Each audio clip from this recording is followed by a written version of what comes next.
All right, today we are jumping right into the wild world of South Korea's family-run giants, the Chaebol. These aren't just companies, they're sprawling empires. And we're going to look at the incredible high-stakes games two of the biggest, Hyundai and SK, are playing to keep their families in power. So here's how we're going to break it down. First, we'll get into the basic puzzle that every Chaebol has to deal with. Then we'll dive into Hyundai, who's kind of caught in this old school trap. After that, we'll see how SK has basically mastered the art of changing its own structure. And finally, we'll look at what the end game is for these two titans. Okay, to really get what's going on inside these corporate empires, you have to understand the very foundation they're built on. And let me tell you, it's unique and honestly a pretty tangled system that's really all about one thing: control. Right, the secret sauce here is something called circular shareholding. Just picture this. Company A owns a chunk of Company B. Company B owns a chunk of Company C. And then, this is the key part, Company C owns a chunk of Company A right back. It creates this loop, this web, that lets a founding family control a gigantic empire with a shockingly small amount of their own money invested. It's genius for keeping power, but man, it creates a massive headache when you need to change or when it's time to pass the torch. So let's make this real with our first case study. Hyundai is basically the poster child for a company that's trapped in one of these circular loops. It's a problem they have been wrestling with for years and years. And this just lays it out perfectly. At the very top, you have Hyundai Mobis, the parts company. Mobis owns a huge piece of Hyundai Motor, the car company. Hyundai Motor, in turn, owns Kia. And then, to close the circle, Kia owns a big stake right back in Hyundai Mobis. It's this perfect self-reinforcing chain of command. But here's the wild part. The founding Chung family, they control this entire multi-billion-dollar empire with a direct stake of just 7% in that top company, Hyundai Mobis. Just think about that. 7%. It's the linchpin holding the whole thing together, which, as you can imagine, makes their grip feel incredibly fragile. And that is the question that must keep them up at night. How in the world do you untangle this knot? You've got regulators and modern investors breathing down your neck, but if you pull the wrong thread, the whole thing could unravel, and the family could lose control of the empire they built. So back in 2018, the government was really pushing them to fix this. Hyundai finally made a big move. The plan seemed clever. They take the best, most profitable bits of Mobis and merge them into another company, Glovis, which the family happened to own a lot more of directly. But activist shareholders took one look at this and sounded the alarm. The whole thing just blew up in their faces, and here's exactly why it crashed and burned. To the critics, it looked like a scheme to transfer wealth. They argued that the best parts of Mobis were being deliberately undervalued, only to be handed over to Glovis on the cheap. This would have artificially jacked up the value of the company the family personally controlled. So the Mobis shareholders felt like they were getting ripped off, and the plan was dead on arrival. So years later, where's Hyundai? Well, they're still stuck.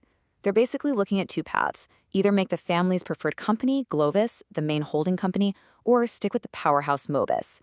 Now, a recent tax law change gave them a new potential move, a controversial trick some people call treasury stock magic. It essentially lets them use the company's own shares to juice the family's voting power without them having to spend their own cash. But even with that trick up their sleeve, Hyundai seems totally paralyzed. No decision. Okay, now let's look at a totally different approach with our second giant, SK Group. I mean, if Hyundai is stuck trying to solve a puzzle from the past, SK treats its entire corporate structure like a giant box of Legos. They are constantly taking things apart, rebuilding, and snapping pieces together to grab new opportunities and lock down control. I mean, just look at SK's history. It's like a masterclass in corporate evolution. It really kicked off in the 2000s when they barely survived a hostile takeover. That experience seems to have left them with this deep-seated fear of being vulnerable.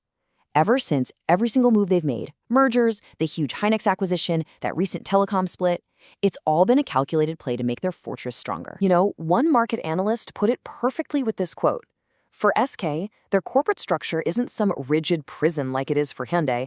No, for them, it's a toolbox. They're constantly reconfiguring the pieces to solve a problem, to jump into a new industry, and always, always to cement the family's spot at the very top." So to really get SK's Lego strategy, you have to know about their two favorite building blocks. These are two types of spin-offs.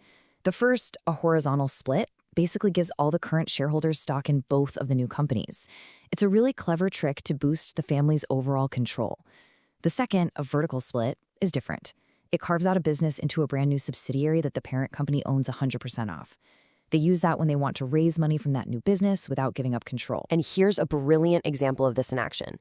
For a while, SK had this messy rooftop structure that legally made it really hard for their subsidiaries to go out and buy big companies. So what did they do? They just merged the two companies at the top. Boom. It flattened the whole structure, and that single move cleared the path for SK Telecom to go out and buy Hynix, a deal that completely transformed the entire SK group. It was textbook SK. See a problem, rebuild the Legos, and unlock massive value. Their last huge Lego move was in 2021. They realized the incredible value of their tech assets, especially Hynix, was being totally buried inside the slow and steady telecom company. So they split it. The old SK Telecom kept the traditional phone business, and this new company, SK Square, was created to hold all the exciting, high-growth stuff.